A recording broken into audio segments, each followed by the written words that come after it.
आज माधुरी जल्दी उठ गई क्योंकि आज का दिन उसके लिए बहुत महत्वपूर्ण था। अकेलापन दूर करने के लिए अपने लिए जीने जा एक कारण जो घर लेकर आ रही थी।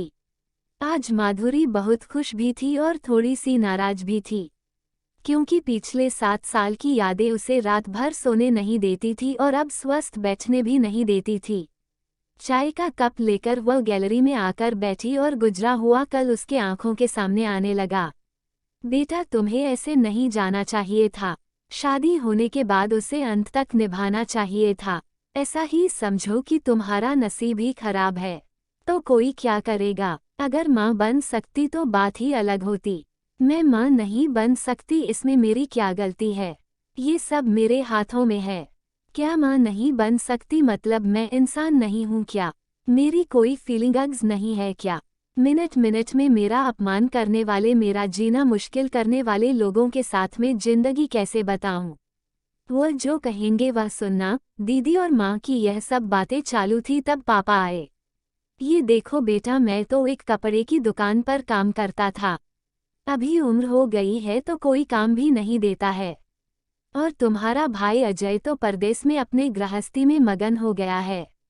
तुम कहती हो तो मैं तुम्हारे ससुराल वालों से बोलता हूँ, पर तुम अपने ससुराल वापस चली जाओ, ऐसा मुझे लगता है।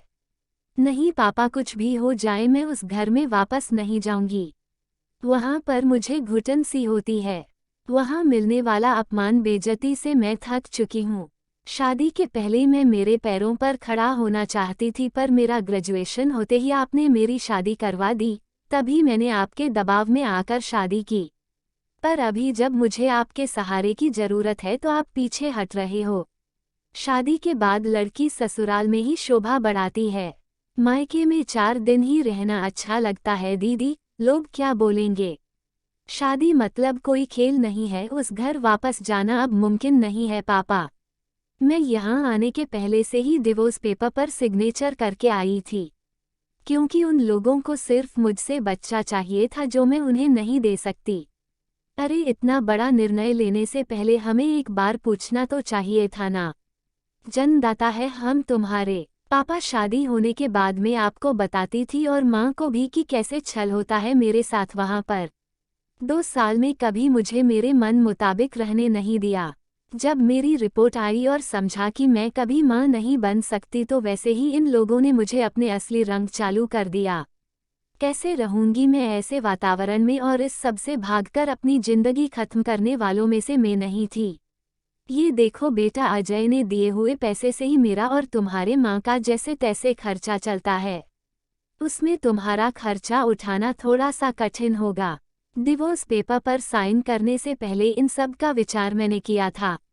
मैं अपने साथ सोने के गहने लेकर मैं आई हूँ और एजुकेशन लोन निकालकर मैं 6 महीनों का एक कोर्स करने वाली हूँ, जिसकी आज मार्केट में बहुत ज़रूरत है। उसके बाद मुझे अच्छी कंपनी में नौकरी मिल सकती है। मैं आपके ऊपर आर्थिक बोझ नहीं डालूंगी पापा। मुझे जीवन जीना है, संघर्ष करूंगी और कमाऊंगी, विश्वास कीजिए मेरा। सब लोग क्या बोलेंगे बेटा, क्या जवाब दोगी उन्हें? माँ आंखों का पानी छुपाते हुए बोली। माँ बोलती थी कि वक्त आया तो सच क्या है बोल देना चाहिए। जब मुझे ससुराल में जानवरों के जैसा बर्ताव हो रहा था तब कहाँ गए थे ये लोग? समाज में बड़ा करो, शादी कर दो, बस इतनी ही जिम्मेदारी समझते हैं। बेटियों को बड़ा करके योग्य पढ़ाई देकर खुद के पैरों पर खड़ा करना यह माता पिता की ही जिम्मेदारी होती है, ताकि आगे जाकर कभी खराब हालत हो तो उसे इस्तेमाल कर सके। तय के मुताबिक रानी ने 6 महीने का कोर्स किया और तुरंत उसे एक अच्छी कंपनी में काम भी मिल गया। वो बहुत खुश हो गई थी। सब अच्छा चल रहा था। बीच में छुट्टी लेकर माता पिता को नजदीक रहने वाले पर्यटन जगह पर घुमाने लेकर जाती थी। माता पिता बीच में ही दूसरी शादी की बात छेड़ देते थे। कई बार तो लड़कों को देखने के लिए भी बुलाया करते थे। एक लड़का का तो डिवोर्स हुआ था, तभी उसे स्वीकारने के लिए तैयार था। पर पहली शादी ने ही इतने दुख दिए थे कि दूसरी शादी के लिए उसका मन तैयार नहीं था। ऐसा कितने दिनों तक अकेली रहोगी? जब तक हम दोनों हैं तब तक ठीक है, पर हमारे जाने के बाद तुम्हारा क्या होगा, सोचा क्या कभी? उम्र भी कितनी छोटी है तुम्हारी अभी। माधुरी के पापा उसे समझा रहे थे। माँ पापा, आप दोनों मेरी शादी का विचार करना बंद कर दीजिए। आप दोनों को खुश देखकर मैं खुश होती हूँ। मेरे दोस्त सहेलियां हैं ना मेरे साथ। क्यों करनी है दूसरी शादी भला? इतना आसान नहीं है बेटा, एक उम्र के बाद अकेलापन खाने के लिए दौड़ता है। माँ बोली। सच हुआ उनका ऐसा बोलना। फिर कुछ सालों बाद में माँ पापा का निधन हो गया। माधुरी अब अकेली हो गई। अजय भाई और उसकी पत्नी आए और साथ में चलो बोलकर औपचारिकता की। पर मुझे उनके साथ जाकर वापस बोझ नहीं बनना था। मदद के वक्त मेरे साथ खड़े रहो, इतना बोलकर मैंने उनको जवाब दिया। माधुरी के सभी दोस्तों की शादी हो गई थी और वो अपने अपने गृहस्थी में मगन हो गए थे, जिन्हें के लिए कोई लक्ष्य मिल ही नहीं रहा था। माधुरी को छुट्टी के दिन ऐसे ही एक मैगजीन पढ़ते समय उसे सिंगल मॉम पर एक बात पढ़ने के लिए मिली और उसे जीने का उद्देश्य मिला। उसने उसी दिन तय किया और एक 10 साल की लड़की को गोद लेने का प्रयास चालू किया। प्रक्रिया बहुत बड़ी थी, पर बोलते हैं ना, मन में इच्छा हो तो रास्ता मिल जाता है।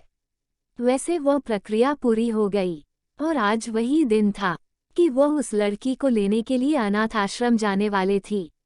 उस लड़की को घर लाकर वह मां नहीं बन सकती है, इस सोच पर और उस पर होने वाले सभी आरोपों को मिटा देना चाहती थी। तभी उसने निश्चय किया कि लड़की को बहुत पढ़ाऊंगी, खुद के पैरों पर खड़ा करूंगी और फिर शादी करवाऊंगी।